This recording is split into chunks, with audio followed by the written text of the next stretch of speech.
Just ಈಗ ಒಂದು walker ಇಟ್ಕೊಂಡು ಓಡಾಡೋ ಮಟ್ಟಿಗೆ, ಮತ್ತೆ ಅವ್ರು ಎದ್ದೇಳಕ್ ಹೋದ್ರೆ ತುಂಬಾನೇ ಗಸೆ ಬರ್ತಾ ಇತ್ತು, ಉಸಿರಾಟದ ಸಮಸ್ಯೆ ತರ ಇತ್ತು. ತುಂಬಾನೇ ಚೆನ್ನಾಗಿ ಈಗ ಉಸಿರಾಟದ ಸಮಸ್ಯೆ ಸಂಪೂರ್ಣವಾಗಿ ನಿಂತೋಗಿದೆ. ಇನ್ನು ಚೇರಲ್ಲಿ ಸ್ವಲ್ಪ ಮಟ್ಟಿಗೆ ಎದ್ದೇಳೋ ಮಟ್ಟಕ್ಕೆ ರೆಡಿ ಆಗಿದ್ದಾರೆ. ಇನ್ನೊಂದು 3 months ಹೋದ್ರೆ ಓಡಾಡಲು ಬಹಳಷ್ಟು ಎನರ್ಜಿ ಅವ್ರಿಗೆ ಸಿಕ್ಕಿದೆ. ತುಂಬಾ ಖುಷಿ ಪಟ್ರು 3 days ಬ್ಯಾಕ್ ಅಲ್ಲಿ ಹೋದಾಗ. ಮತ್ತೆ ಫೀನಿಕ್ಸ್ ಮಾಲ್ ಅಲ್ಲಿ ಒಬ್ರು ಜರಾನಲ್ಲಿ ಟೈಲರ್ ಆಗಿ ಕೆಲಸ ಮಾಡ್ತಾರೆ, ಹೊಸಕೋಟೆ ಹತ್ರ ಭಕ್ತರಳ್ಳಿ ಅವರು. ತಗೊಂಡಿದ್ದು ಫಸ್ಟ್ ದಿವಸನೇ ವಾಟರ್ ಕುಡಿದ್ರಂತೆ. ಅವ್ರಿಗೆ ಸುಮಾರು ಒಂದು 10-15 ಸರಿ ಯೂರಿನ್ ಹೋಗ್ತಾ ಇದ್ದ ಸಮಸ್ಯೆ ಒಂದು 4-5 ಸರಿಗೆ ಬಂತಂತೆ. ತುಂಬಾ ಖುಷಿ ಪಟ್ರು. ಹಾಗೆ ನಮ್ಮ ತಂಗಿ ಅವ್ರ ಅತ್ತೆ ಮಾವ ಕೊಡಿಸಿದ್ದೆ, ತುಂಬಾ ಚೆನ್ನಾಗಿ ರಿಸಲ್ಟ್ ಬಂದಿದೆ. ಅವ್ರಿಗೂ ಒಂದು ಏನು ಕೈಕಾಲು ನೋವಿದ್ದಂಥದ್ದು, ಮತ್ತೆ ನಮ್ಮ ತಂಗಿ ಅವ್ರ ಮಾವ ಅವ್ರಿಗೆ ಉಸಿರಾಟ ಸಮಸ್ಯೆ ಇತ್ತು. ಅವ್ರಿಗೆ ಹಾರ್ಟ್ ಪ್ರಾಬ್ಲಮ್ಮು ಮತ್ತೆ BP ಶುಗರ್ ಇತ್ತು.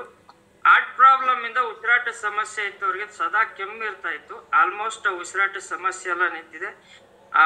ಇದು ಒಂದು ಪ್ರಾಡಕ್ಟ್ ಅಲ್ಲ ಸರ್, ಪ್ರತಿಯೊಂದು ಮನೆಗೂ ತಲುಪಬೇಕಾಗಿರುವಂತ ಒಂದು ಸಂಜೀವನಿ ಪ್ರಾಡಕ್ಟು. ಕಾರಣಾಂತರಗಳಿಂದ ನಾನು ಕೋಲಾರದಲ್ಲಿ BOP ಅಟೆಂಡ್ ಮಾಡಕ್ ಆಗ್ಲಿಲ್ಲ.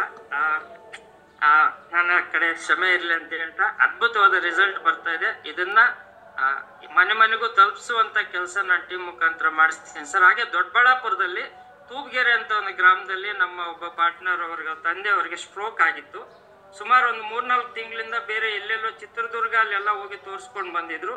ನಮ್ಮ ಪ್ರಾಡಕ್ಟ್ ಯೂಸ್ ಮಾಡಿದಂತ ಒಂದು 15 ದಿವಸದಲ್ಲಿನೇ ಆ ಕೈಯನ್ನ ಜಸ್ಟ್ ಒಂದು ಅಲಗಾಡಿಸುವಂದಷ್ಟು ಎನರ್ಜಿ ಕೊಟ್ಟಿದೆ. ತುಂಬಾ ಖುಷಿ ಪಟ್ಟಿದ್ದಾರೆ ಫ್ಯಾಮಿಲಿಯಲ್ಲಿ. ಅದ್ಭುತವಾದ ರಿಸಲ್ಟ್ಸ್ ಬರ್ತಾ ಇದೆ ಸರ್. Thank you. ಈ ಬಯೋಟೋರಮ್